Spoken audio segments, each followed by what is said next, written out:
And we're finding out the hard way that this doesn't work. It just doesn't work. Love is not solid enough. It is not strong enough to carry a relationship. It can sweeten a relationship, for sure, but it can't carry a relationship. So we have to disabuse ourselves of this faith in love. Pleasure and the privilege of welcoming Rabbi Manis Friedman for a talk titled, What Has Love Got to Do with It? The Hasidic Secrets to a Happy Relationship. Rabbi Friedman is a world-renowned author. He's a world-renowned lecturer. His first book, Doesn't Anyone Blush Anymore, is currently in its 5th printing. And he recently, I just heard, published a Hebrew book that's in his 3rd printing. He is really one of the most sought-after rabbis, and he has earned the distinction of being YouTube's most popular rabbi. Please do check him out after the talk. And in his wonderfully engaging style, he has the unique ability to simplify complex issues and bring listeners an enhanced sense of serenity and moral clarity. Friends, without further ado, Rabbi Friedman.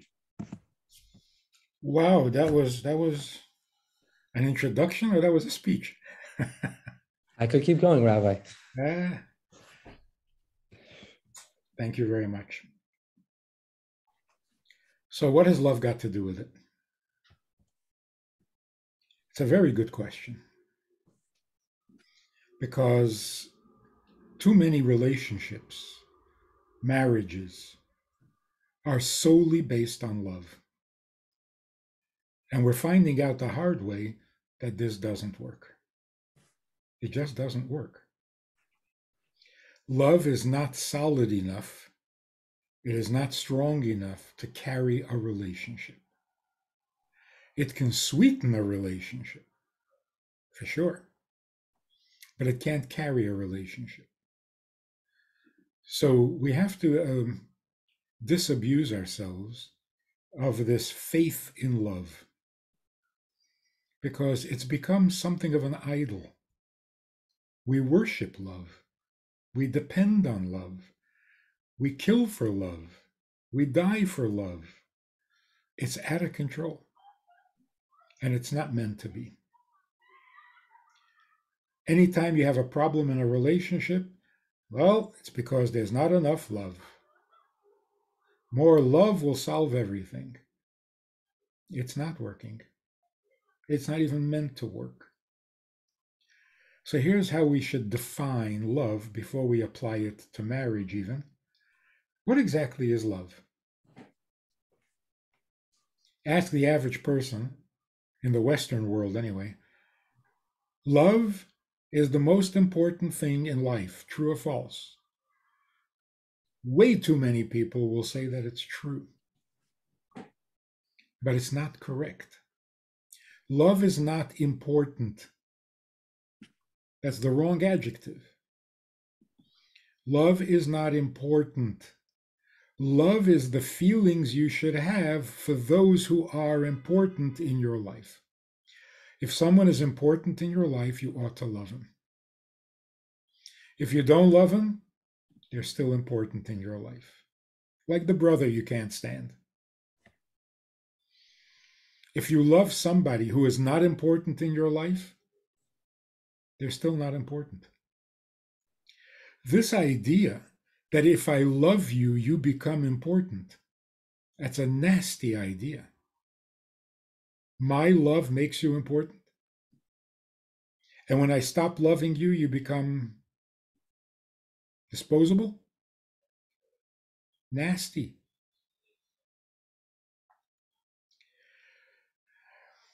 The brother you don't love is still more important in your life than the dog that you do love.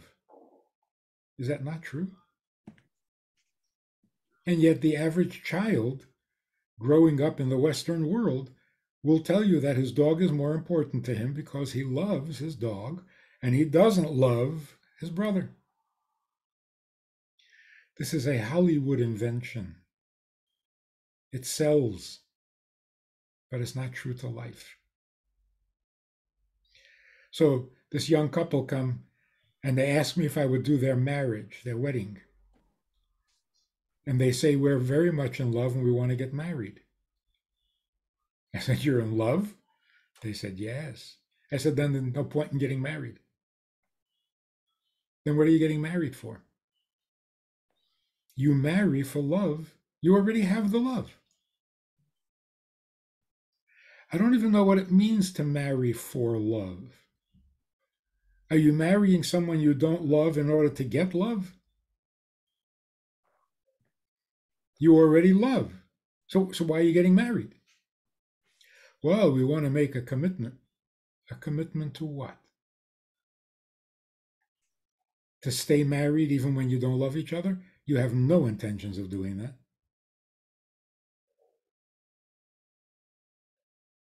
So, love and marriage go together like a horse and carriage? No, they don't. So, what exactly is the role of love in marriage? When you get married, your spouse becomes the most important person in your life. More important than your parents. More important than your children. Such a person you ought to love. It's only right that the feelings, the emotions, the spirit in which you conduct this very important relationship should be one of love. But even if the love is not there, the relationship is valid on its own, and it doesn't need to be embellished, and it doesn't need to be supported by love. It supports the love, not the other way around. So if you become mine, that is extremely significant. Will I love that? I will love that because I love everything that is mine, beginning with my life. Why do I love life? Because it's mine. Your life, I'm not so in love with.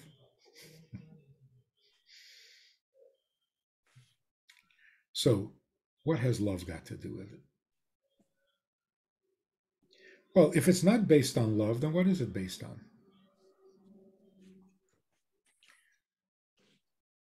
What's missing in this whole mix, in this recipe, is intimacy. It is painfully absent in even some of the best marriages. It's functional, it's pleasant, it's useful, helpful, but it's not intimate. And that can't be. It's unnatural. So imagine if a man would say to a woman, I love you for your money, and I want to marry you for your money. You have lots of money. I very much love money, so I think it's a great match. I want to marry you for your money. Most people, maybe there'll be some exceptions, but most people would find that offensive. You agree? What's offensive about it? Is there anything wrong with money? Nothing wrong with having money. So why is it wrong to marry someone for their money? So on the spur of the moment, most people say, well, what's going to happen when the money's gone? Who says the money is going to be gone? Why are you so pessimistic? But is that what makes it offensive? Yeah, there's a possibility the money will disappear. What makes it offensive is that it's not true. He doesn't love her for the money. He doesn't love her. He loves the money.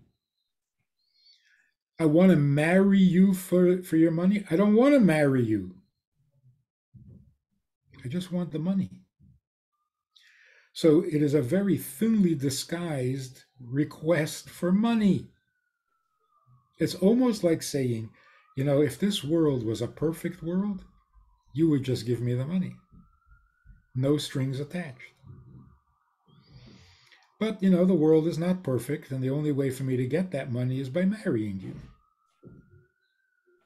Do I want to marry you? No, I want to marry the money. Why is love any better? If I say I want to marry you for love, it's the same thing. You're marrying me for love, and what's going to happen when the love is gone? Which is very likely.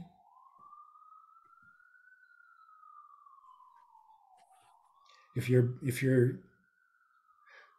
really objective about it, marrying for money makes more sense. At least money is useful. They both have the same problem. They're both flawed in the same way. I am marrying something about you. I'm not marrying you. Whether it's money or love, it's not you. A person who says, I want to marry you for love because I'm in love, because I love love, because I want love. They're actually saying, I don't really want to be married to you. I just want the love. I know one of the only ways I'm going to get that love is by marrying you. But then I'm marrying the love, not you. So a man actually said to me, I love everything about my wife. Everything. I said, that's interesting because I just spoke to your wife and she wants a divorce. So what's going on here? You love everything about your wife, but do you love her? He says, I love everything about her. I wasn't asking about the things about her. Do you love her? He says, what does that mean? What's her when you take all things away? So what he's literally saying is, I am married to many parts of her. I just don't know why I need her. And what is her if you take the parts away? It's what people mean when they say, why can't you accept me for who I am? When I do good, you like me. What I'm talented at, you like. What I'm good at, you like.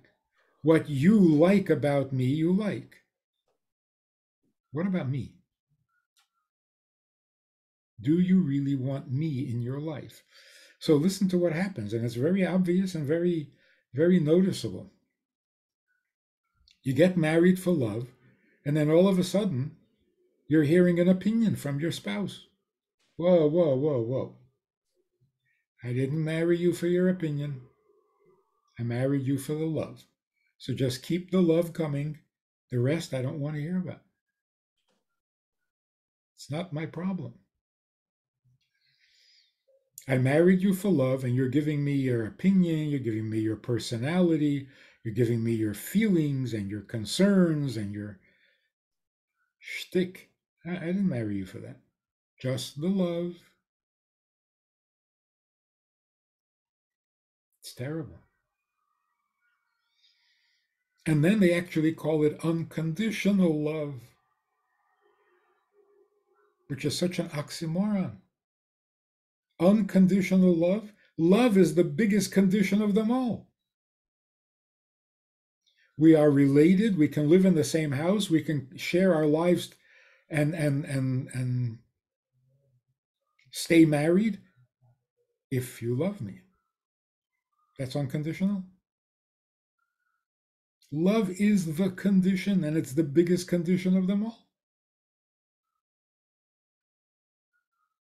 I love you when I love you. Without that, what are you doing in my house?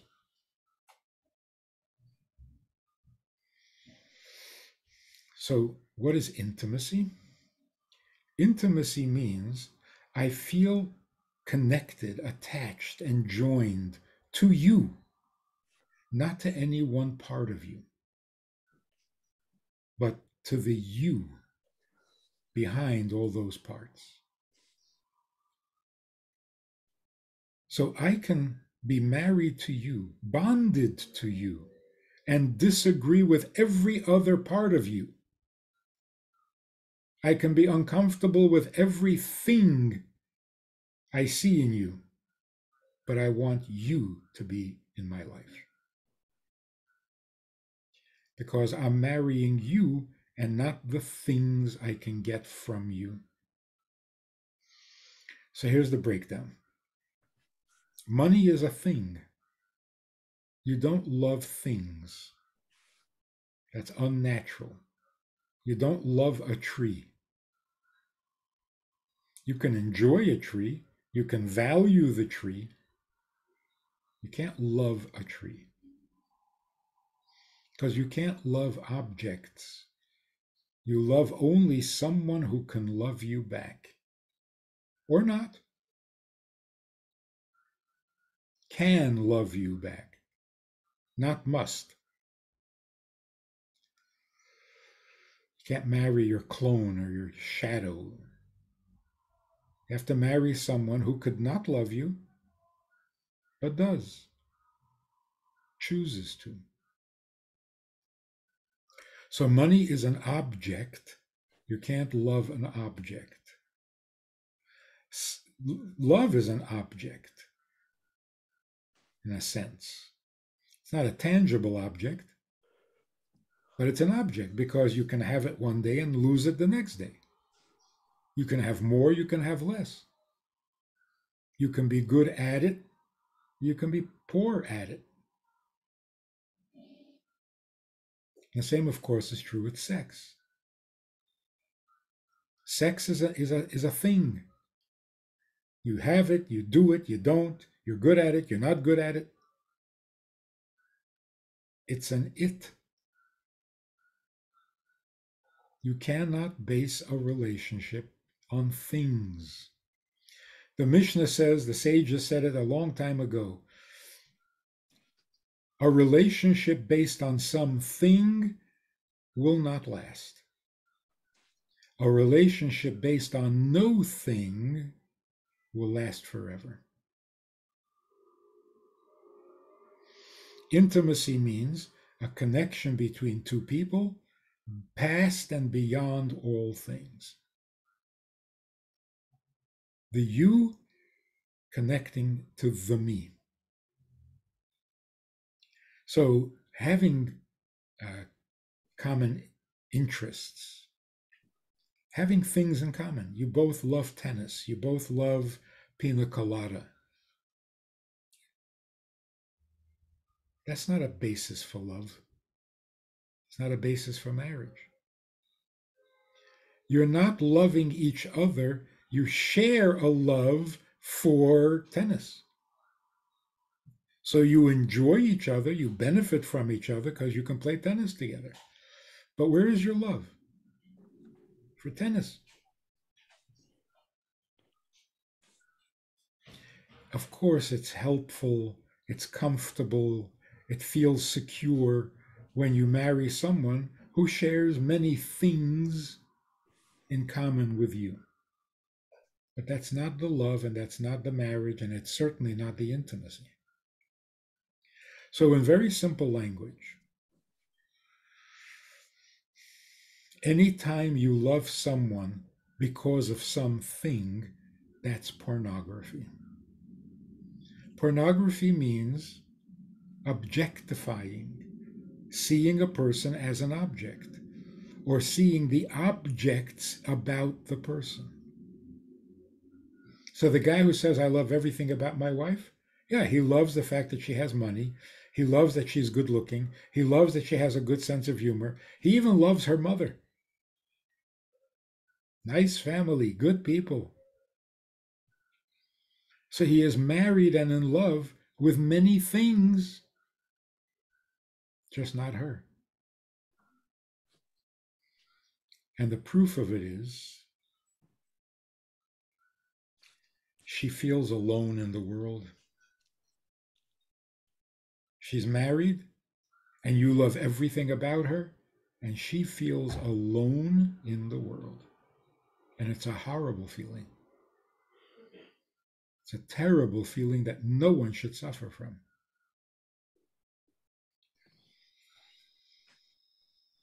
The reason she feels alone is because the her is not joined or merged with the him. They share many things in common. They love doing things together. They love each other's company.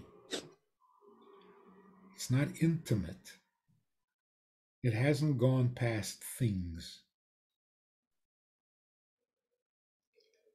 That's what we need to regain. Our grandparents married each other. There was very few things to love about each other. People didn't have anything. So you married the person, and you bonded, and you became one. And the thought of divorce was unthinkable. Did they agree on all things? They agreed on no things. They bickered and argued about everything, but they had no doubts about each other. We're doing the opposite. We're finding so many things to love, we just don't bond with the person. So the punchline of it is like a bumper sticker on a car. Nothing about your wife is more important than your wife. Nothing you get from your husband is more important than your husband. That's a marriage. That's intimacy. And if you have that kind of bond with somebody, of course you're going to love it. What's not to love?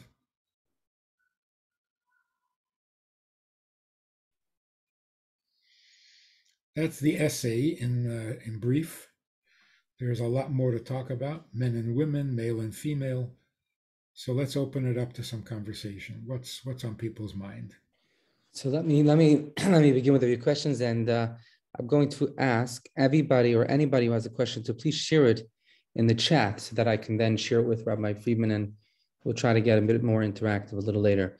So Rabbi Friedman, if I understood the essence of what you were saying, it's basically that we've become too transactional, maybe too utilitarian, too we approach love we approach relationships as we would approach, where we're the same hat or the same lens as we do in a business setting, where actually the successful business person is very capable or eminently capable at putting values on different, measuring, evaluating, cost-benefit analysis, et cetera, which we then bring into a relationship setting. So I guess the first question is, but isn't that natural? In other words, if a relationship starts with conditionalism, that is to say, one wouldn't ever expect somebody to begin a relationship with no strings attached, that begins with no thing about the person that they're attracted to, because what attracts them to the other typically begins with the different things. And it's those things that combined create some form of attraction, which develops into a relationship, which at some point we're then told one needs to relinquish in order to advance or transcend or deepen or transition into the relationship that you're discussing. Personally, and while I speak about this often, the question that I have a hard time answering often is, okay, I get the theory, but how is it done? How is it actually done? If there were certain things about the individual that made me attracted to them and basically contributed to my decision to love them in their entirety, I know I need to. I know that's the aim, that's the goal, that's the destination. But how do I do that? Fundamentally, I'm a person who lives in a world which objectifies everything. So how can I make that transition? That's the first question I want her to bring up. Very good. It's a very good getting right to the heart of it. You do not marry because you love. That's the Hollywood distortion. You marry because you think marriage is a wonderful thing. Because you heard that that's the way it's supposed to be. Because God wants us to be married. If you think about it, when did it start? Who invented marriage? Where was it invented? In France? I don't think so. It's a purely divine idea. No human being would ever come up with a plan like that.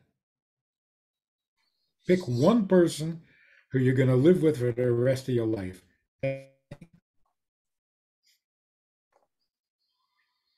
It's a godly idea. God says to the Jewish people, I need you to be mine. That's a marriage. Marriage means living a certain lifestyle that is very noble, that is uplifting, that turns us into real human beings, and so on and so forth. In other words, we're enamored with love, with marriage. We're in love with marriage. 9-year-old little girls want to be married. They just don't like boys. So it's not because they love somebody. It's because they love marriage. They love the whole idea. We'll get married. I'll be the mommy. You'll be the daddy. We'll have babies. It's a magnificent idea. Superhuman. Then you got to find somebody to do it with, and that's where the difficulties begin. Because it's very hard to do it by yourself.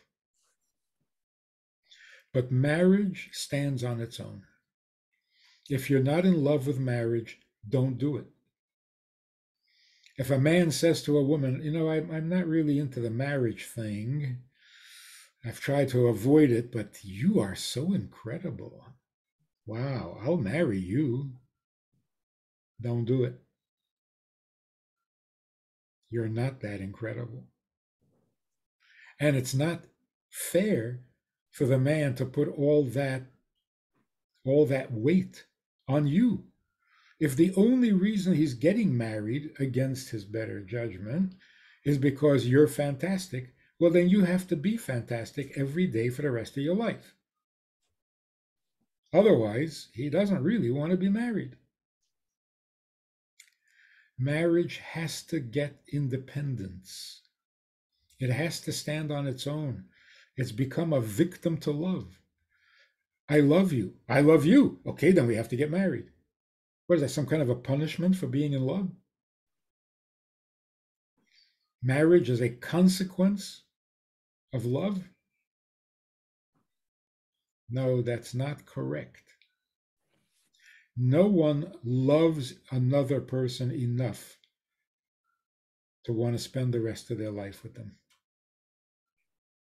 Unless the idea of spending the rest of your life with someone other than you is already a precious idea. If it's not, don't do it.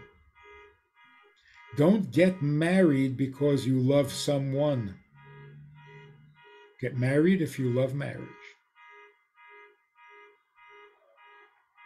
So, again, love and marriage go together like a horse and carriage? Not exactly. Not exactly. So, But go ahead, man. again, so I want to try to take this is an incredibly powerful idea. And I think it's a very resonant idea. And I think intuitively, it is the aspiration of everyone who gets married. They're enamored by the concept of the exclusivity, of you're my one and only from now and forever. That idea of complete and utter one togetherness / oneness, becoming one extension, one unit, one organism. But how is it done? And maybe it's too technical a question to abstract an idea, but I think something the viewers or something personally I would love to hear more about is what does that look like in practical terms? It's saying basically you need to learn a new paradigm. You need to be, in a sense, you need to you need new hardware. You need a new way of being, because in the so-called Western world we live in, which is incredibly transactional, I don't know of any other area where that type of notion exists. In fact, the one other relationship one could say is unconditional is family. And sadly, over the past decades, we've seen such a deterioration in family, such that a lot of people, probably the most oft questioned issue that I'm asked to speak about in confidence is how to deal with family, actually even more so than marriage. It's such a tenuous relationship when it was such a natural relationship in earlier times. And that's possibly a result of the transactionalism that has seeped into a place where it ought not to be. So now one is evaluating or applying cost-benefit analysis to their relationship with their mother or their father or their siblings or their children. So putting that aside, because it's simply an example for this idea of how entrenched the notion of transactionalism has become, the question is, I'd love to be more as concrete as possible about this. So how does one relinquish or transition from that paradigm to another? Let's say one is in a relationship and what drew them to the person was X, Y, and Z. And today they no longer feel like X, Y, and Z is manifest or exists. If it's money, the money is lost. If it's good personality, one discovered that actually the whole thing was a sham and a farce. And in fact, the individual does not have a likable personality behind closed doors. If it was a cool, calm, and collected, the person's a wreck. A person who looks stable suffers from, let's say, deep emotional, psychological stress and trauma. If you thought they were beautiful, they no longer, either they've aged or they no longer look as beautiful or no longer look beautiful to you. Whatever the conditionalism that drew you to them, it doesn't exist. Now what? The relation, how does a person fall in love with the essence of the individual if they're not in love with that essence? Mm-hmm. So just before we get started on that, you are my one and only. My one and only what? My one and only love? You're not a nice person. You limit your love to one person? A particular type, this type of love, yes. So what is that called? See, if we call every good feeling love, then we're going to get very confused. It's like the child who says, "I love Mickey Mouse, I love my dinosaur toys, and I love my mommy." That's not healthy, and it's not necessarily in that order. So, what does love mean? The feeling you have towards Mickey Mouse, or towards candy, and it's the same for your mother? Something confusing. So, my one and only what? Here's the thing. Let me reword your question in a very different context. To be truly joined and merged with another person beyond all things, is that natural? Or is it natural to be attracted to things and to want things going beyond things? That's not a familiar experience. It's not a natural experience. That's too spiritual. So the question simply is, do I have the capacity, the natural capacity and inclination to an intimate relationship beyond things? Or is that just a nice poetic sentiment? So let's examine it a little closer. In the act of creation, God says on the sixth day, after creating Adam, God says, "It is not good to be alone. I'll create you a helpmate." It's not good to be alone? Then why is everybody demanding to be left alone? Leave me alone. Just leave me alone. And then we complain that we're lonely. We've never had such a lonely generation. There's a beautiful line from a popular song from back in the 80s.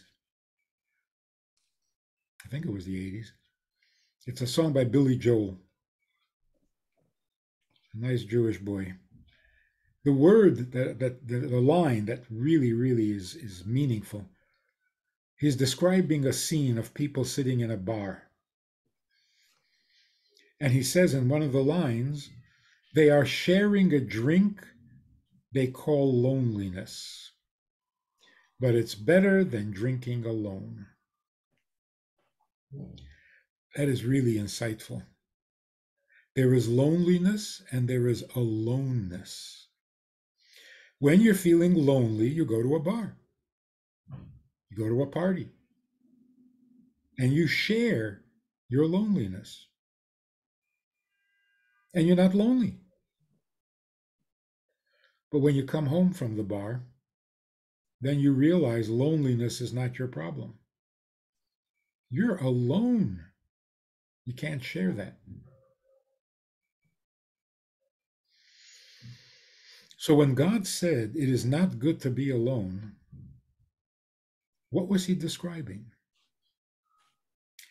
He's creating the world. He's setting down the laws of nature. One of the laws of nature is it's not good to be alone. It's our nature. Divinely ordained, divinely applied, we get it from God, but it is our nature. It's our nature to breathe. It's our nature to depend on food and water. It's our nature to hate aloneness because it's not good. If a person were completely self-sufficient, loved being alone, because self-sufficient to the point where I don't need anybody for anything. What's wrong with that? What's not good about that? That's kind of a perfect human being. Now here's the beauty of it. It really is magnificently romantic. Perfect is admirable. But what is it good for? If a person were truly perfect, is that good? It's convenient. If I can fry my own eggs, if I can make my own cholent, very convenient. What's good about it? Goodness doesn't begin until there is someone else in your life. If you want to get really mystical about it, when God said it is not good to be alone, he was talking about himself. Who is more perfect than God? And who was more alone than God? So he creates the world and he creates a human being. And the first thing he says to the human being is, I created you because it's not good to be alone. So what do I need you for? I need you to take away the aloneness. How do you take away the aloneness? By being you. To not be alone, I need someone who is not me. So if I agree with everything about you, then I'm still alone. Nothing new has been added. I'm still alone. I always loved pina colada. And you love pina colada. So what's new? The only thing that's new is that you love things I don't love. You want things I don't want. You have needs I never heard of. Now I am married to someone. What is that someone? Not me. You don't marry your sister, you don't marry your twin, you don't marry your shadow, you don't marry your clone. God created angels on the Monday of creation and on the Thursday of creation, but he was still alone. Because an angel is not someone, an angel is something. There's the angel of kindness, there's the angel of justice, there's the angel of healing, the angel of compassion. Those are things, things that God loves. But he's still alone. God stopped being alone when he created a human being with free choice. Free choice. We can love him back or we can hate him back. Now God is not alone anymore. So what is it that we reject in our spouse? What is it that we object to in our spouse? The things we're not familiar with, the things that don't feel comfortable. And that's exactly what we should be loving. That's what we merge with. Not my things and your things. It's not like my people will contact your people and we'll work out a deal. No, no, no. The me that isn't you wants the you that isn't me.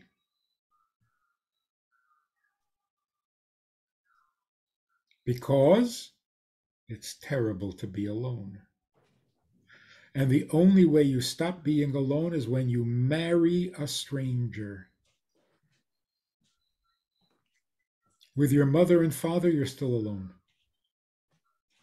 With your children, you're still alone. Just more of yourself. Only a marriage and this crazy idea that men should marry women and women should marry men. You know from the start, you're so different. You will never be the same. And that's exactly what you're looking for. You want to marry someone who is not you. Do we have a capacity for that? Is that asking too much? Is that too idealistic? No, it is our deepest, most compelling need. But how do we actually do it? So let's get practical. You gotta meet people before you can marry. You don't get married blindly. It's against the Torah. You must see each other before you agree to get married. Why? Not because you need an excuse to marry, not because you have to find something about the person that is so beautiful and so wonderful and so pleasurable. No. You need to meet each other and get a feeling for the chemistry that exists between you in order to minimize the friction. You want to meet somebody who doesn't rub you the wrong way. You want to meet somebody with the things, all the features, all the aspects, all the details, all the things about that person you find comfortable, you find it acceptable, you find it perfectly okay. Not you're overwhelmed by it, not you're in awe of it, because then you're going to marry it. So, are you looking for the most beautiful woman in town? That's a beauty contest. That's not a marriage. But you have to like what she looks like. Because if you dislike, there's a problem. So you don't have to be convinced that she is the most beautiful, but you have to feel very comfortable with her looks. You have to be comfortable with her presence, with her personality, with her vibration, with the way she talks, with the way she thinks, with the way she laughs, everything. Here's a big part of our problem. Dating has become a relationship. If you're dating someone, it means that you're in a deep relationship. It's almost a marriage. It's like a trial marriage. It's not supposed to be. You're supposed to remain strangers until you decide to be married. Because until you're married, you are strangers.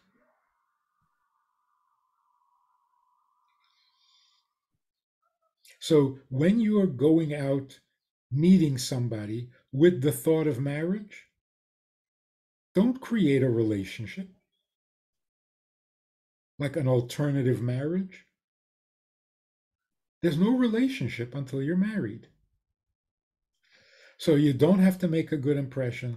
You don't have to go out of your way to trick him into marrying you. You're simply going to meet a person to see if there's anything that would prevent you from being married to this person. But you're marrying the person, none of the things you're going to check out. So you don't fall in love with things. You just make sure that there are no things that would get in the way because they disturb you. Anything. If there's a freckle that you don't like and it disturbs you, don't marry her. Don't marry him. You have to get married completely comfortable with all the things so that they don't distract you from the who. We got too focused on the things. We end up marrying things. Let me ask you if I could jump in, because if I could summarize there or try to understand the essence of what you're saying is that at the outset there's a problem with the foundation. The foundation is not conditionalism, as I put it before. That foundation must not be that I see this, that, and the other, and altogether it's such a wonderful package. I love the package. Okay, let's get married. Because then in fact, there's a real then you have a hard time moving from there to the unconditional. But what you are saying is you need to ensure that there's the correct conditions. Basically, it's more a matter of making sure there's nothing that bothers you than making sure that everything about them is you're crazy about everything about them. Mm-hmm. So here's a tough question. What if someone married someone? The circumstances are irrelevant. It could be anything. It could be someone who didn't have the right mindset. It could be someone who didn't notice certain things, but wakes up one day in that relationship and begins to be deeply disturbed about things. So the very things you spoke about. And I thought your example of a freckle was actually really fascinating, because what you're saying is it doesn't even matter what it is. It doesn't have to be something grand or something sweeping. It could be a freckle. It could be a small matter. But if that bothers you, if you're walking in with something that's alienating and agitating and irritating, don't do it. What happens if you're now in a relationship and you discover that there's one thing or a number of things? How does one shut off the part in them that's either repulsed or irritated, especially if some of those things, you mentioned the freckle. Again, I want to say I find that interesting because it's one of those things that's it's always visible. So for someone who's bothered by the freckle, it's not as if they saw it once, it bothered them, and they can move on. Every time they interact with the person, they see it again. And if that's something that's bothering them, that becomes almost like a focal point of irritation on an ongoing, regular basis. So how does one, if one is already in the relationship, deal with things that are irritating, things that are really disturbing? Okay. So in marriage counseling, when I hear the people's complaints about each other, and I speak to them separately and never together, they don't have to hear those complaints again. They've heard them plenty. Right. So I speak to them individually. So I say, like, for example, to the husband, I say to the husband, you're right. Your wife is so annoying. She's got really annoying habits. You want to marry her now? You want to marry her? Yes or no? Do you want to be married to her? Because you're not married to her. Your relationship is shallow and based on things, and there are things to not like about her. Do you want to move beyond things and get married to her? Because she's a really good woman. Or, no, you'd prefer somebody without a freckle.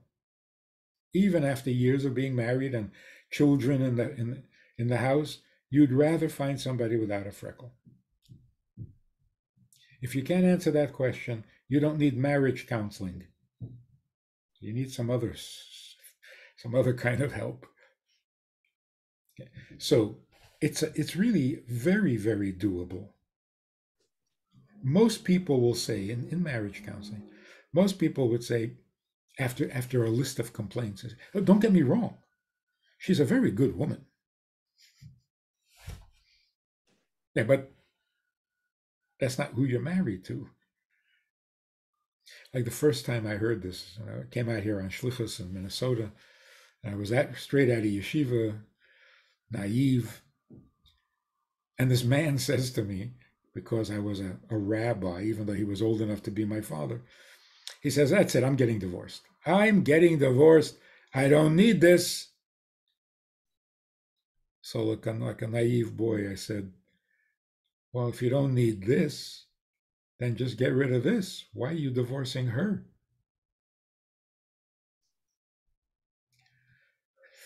Obviously, in his mind, she was a this, and he doesn't need this. So he's going to divorce her and try some of that. Or those. He was never married to her. He was married to a this. That's an object. So it is very, very exciting, actually, for a married couple who have been living on the edge of things to suddenly discover, we never really married each other. It's really a beautiful thing to see it happen. Like when they say after complaining, they say, so do you think we need to get divorced? I say, actually, I think you should try getting married. You'd make a nice couple. But you never married each other. Now that you're mature, now that you're a little older and you have children, maybe you should marry each other. There are people who repeat their vows. Is that what it's called? Yeah, renewing. Renewing their vows. It's a good idea, but not the same vows you made before. It's a good idea to move on, to move deeper. But that man, the man who was married, he does enough of this, and she was this.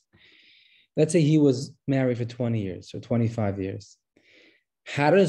So I would have thought, and if I were to pose that question to individuals,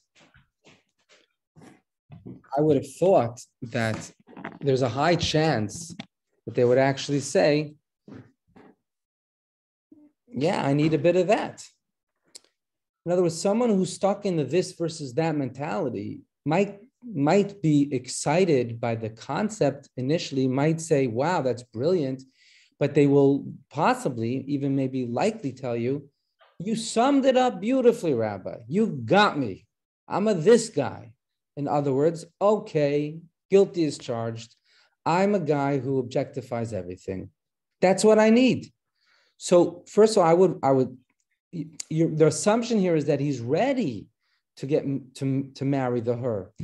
But first of all, why would he do that if he's coming from a different reality where he's not interested in the her?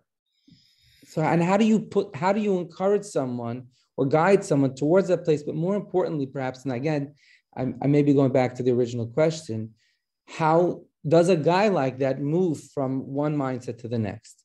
Let's say he says, I'm ready to do it. Now what? Okay. So if he really is such a superficial person and he wants to try some of that instead of some of this, then he should get divorced. He's just not marriageable. Most people, when they complain about their marriage, are asking for something more.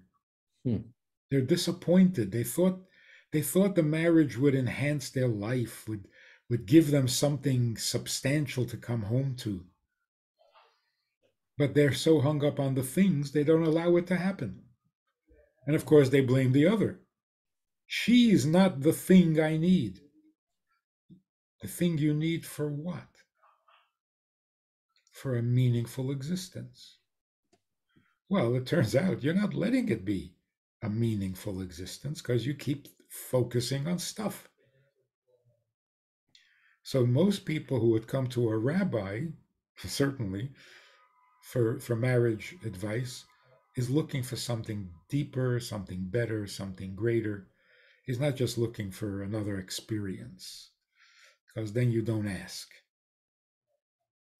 You just go. Now, here's now that we mention it. If I'm not in love with love, what should I be in love with? What should we be in awe of? We should be in awe of the word home. It's been stripped of its meaning, it's been robbed, it's been abused. Home is a much more powerful word than love.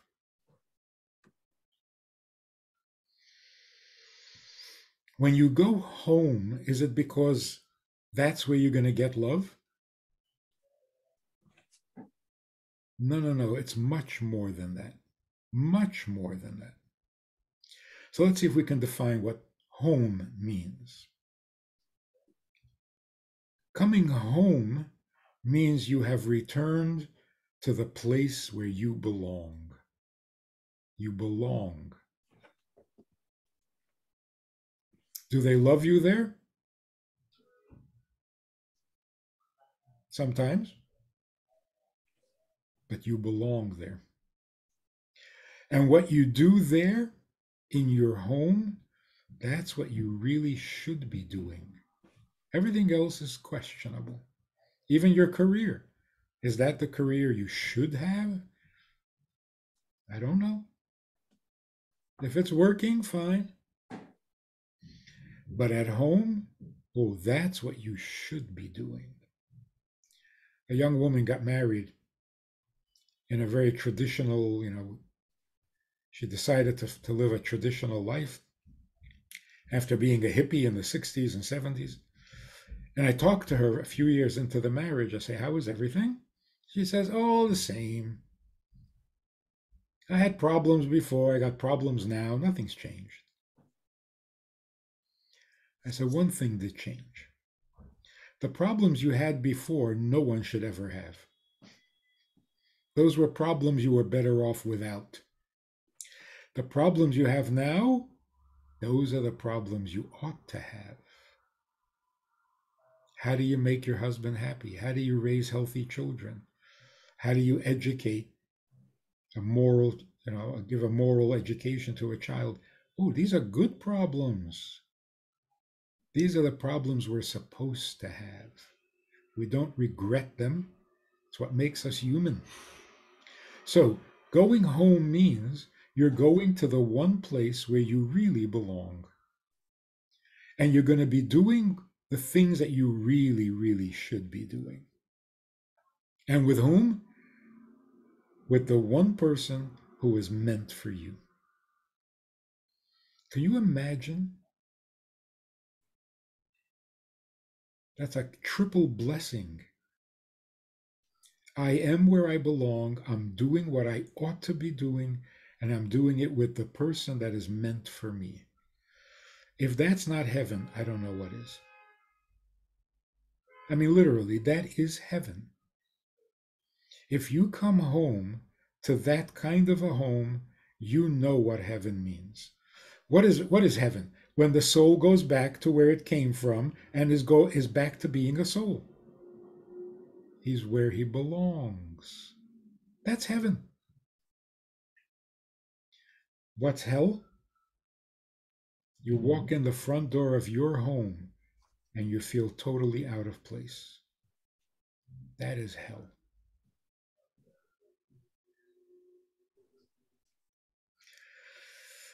It's very important.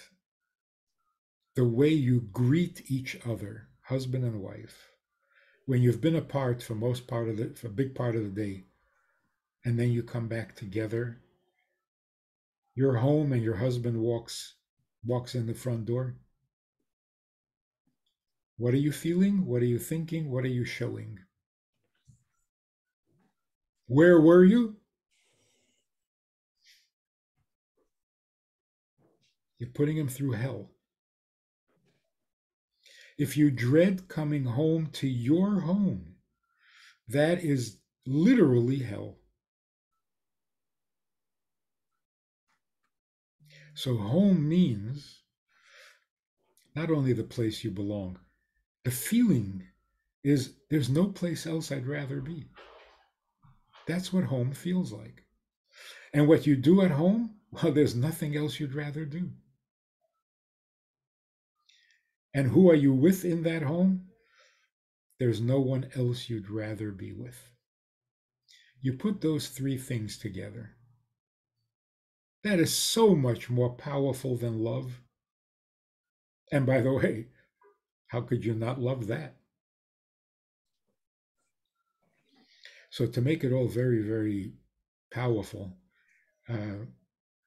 remember the raid in Entebbe when the Israeli soldiers came in and saved the hostages and eliminated the terrorists. They had been hostages for a long time.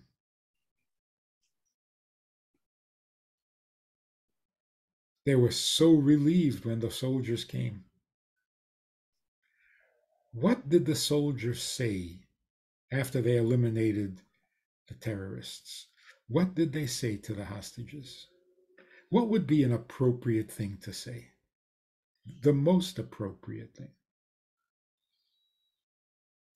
We came to save you because we love you.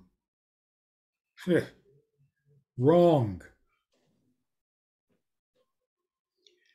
Instinctively, these young soldiers said the perfect thing. The perfect thing. They said, let's go home.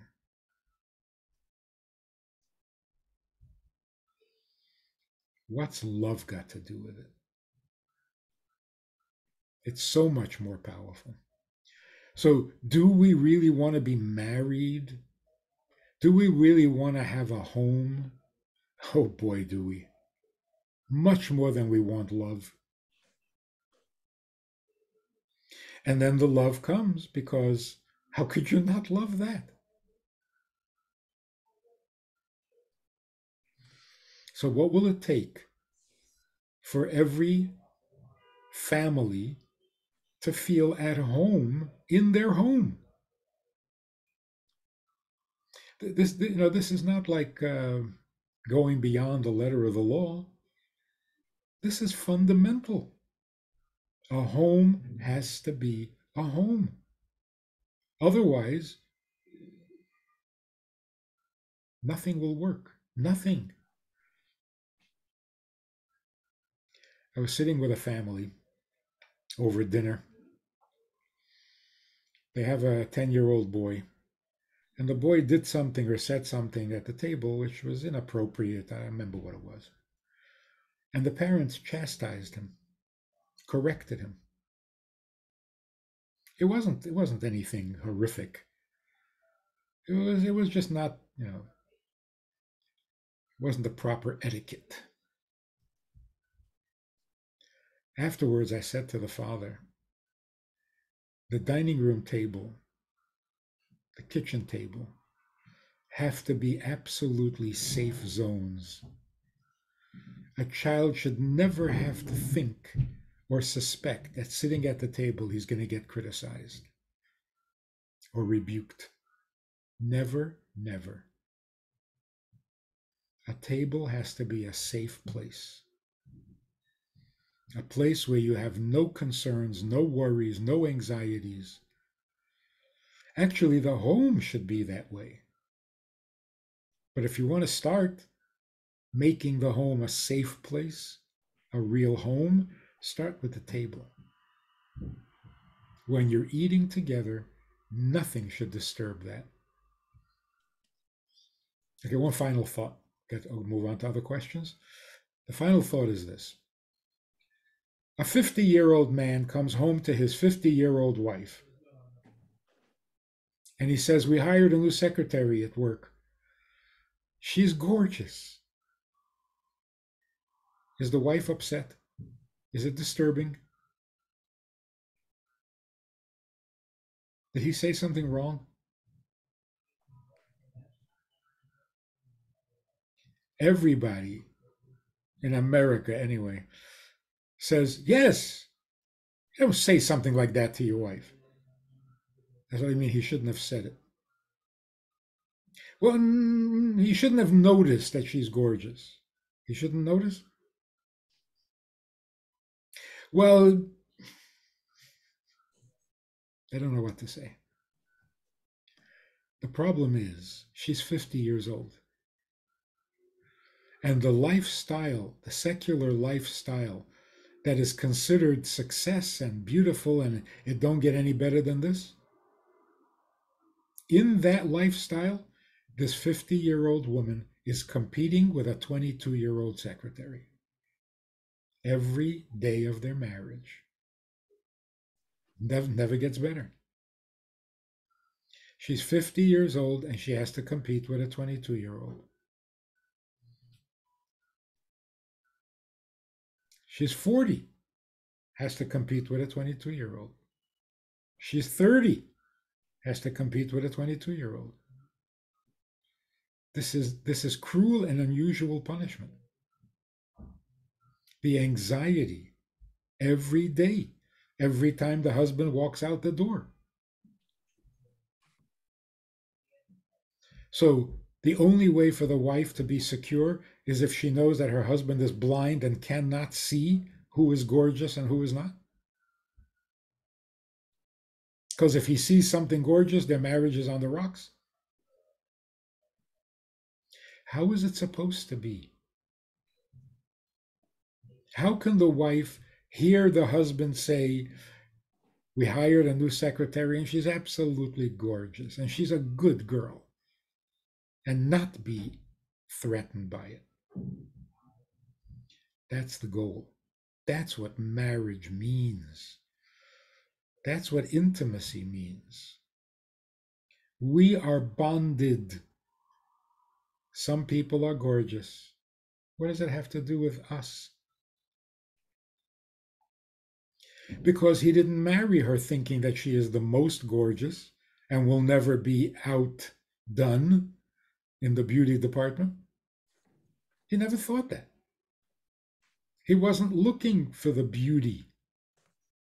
He was looking for a pleasant, enjoyable, compatible human being with whom he can become one. And you only do that with one.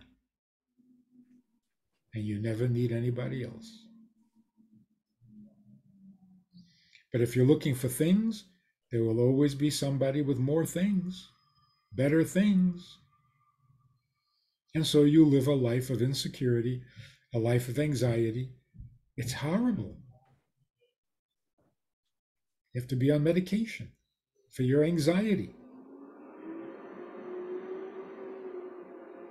So we can very easily have a real home that comes from a real intimate bond between husband and wife, which carries over to the children. We want it. We need it desperately. We complain when it's not there. And then we go back to talking about things. We don't need to do that. We are perfectly capable of getting past things and really bonding with each other. You can't do that with everybody. You can love everybody. If you're a really nice person, you do love everybody. So what's unique about your wife or your husband? That's you. That's yours.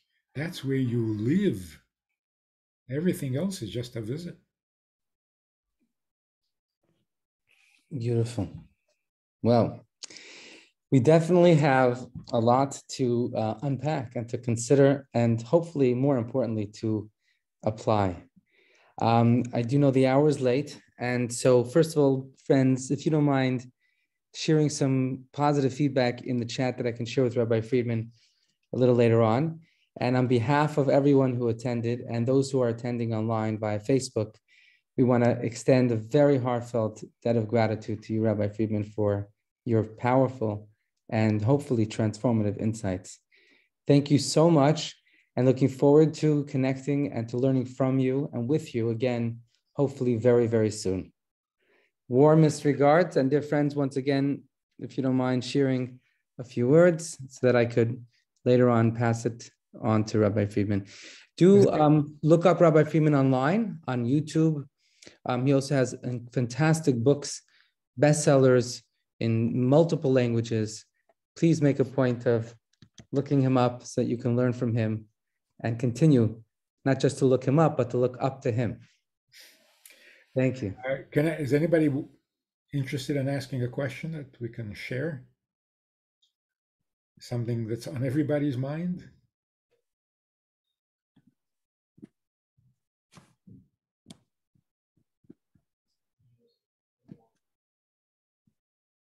I think it's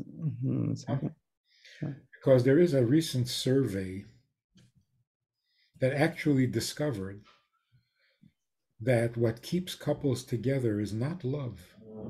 Love is often the cause for separation. What keeps couples together, and this came as a surprise to everybody except traditional people, what keeps couples together is mutual respect. Who would have thought? Surprise, surprise. Mutual respect keeps couples together. And the reason, what is it you respect? After 10 years, 20 years of marriage, what do you respect? Talents? You've gotten over that. Yeah, my husband is brilliant. I know. Yeah, my wife is the best, the greatest. What do you respect? You can't respect stuff. You can't respect things. You respect the person, the personhood. You respect the independence, the individuality. You come to respect the things that you don't share in common. Like a man who is in awe of his wife because he doesn't understand how you can nurture children, how you can give birth with all that pain and then want to do it again. He's in awe. That's not a thing. He's in awe of her. One of the things we have to learn, men have to be in awe of women. We've lost that. It's not that we never had it. In the olden days, by the cowboys and in the Wild West, if a woman walked in, you stood up and you took your hat off. There was an awe of women. A very appropriate and well-deserved awe. And that's for a woman who you're not married to. The woman you're married to, you should be in awe. And the wife has to be in awe of the husband.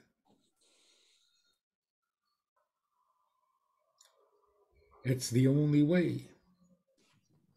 But as a teenager, in our fantasy world, we thought fear, awe, respect is just a necessary evil. But if we can outgrow that and just have love, just love, that's like living on chocolate. You're going to die from it. Mm. You can't live on chocolate. So the mutual respect, the awe that way, and the same is true with God, by the way. If all you want is love, and God is love, and everything is love, you're going to die from this like you're overdosing on chocolate. If there's no reverence, if there's no awe of God, if there's no appreciation for God's vast eternal plan, you just love Him because He loves you. This is not a healthy diet. So, in a marriage, the love is beautiful, the love is enjoyable. It's not what makes the marriage a marriage. The mutual respect after 10 years, that's something special. Instead of the familiarity breeding contempt, it enhanced your respect for each other. You got it right. That's it. You're doing it. So bring back the dignity. Don't be at your worst behavior at home and at your best behavior at work. Be at your best behavior at home, because that's where it counts the most. The rewards are infinite.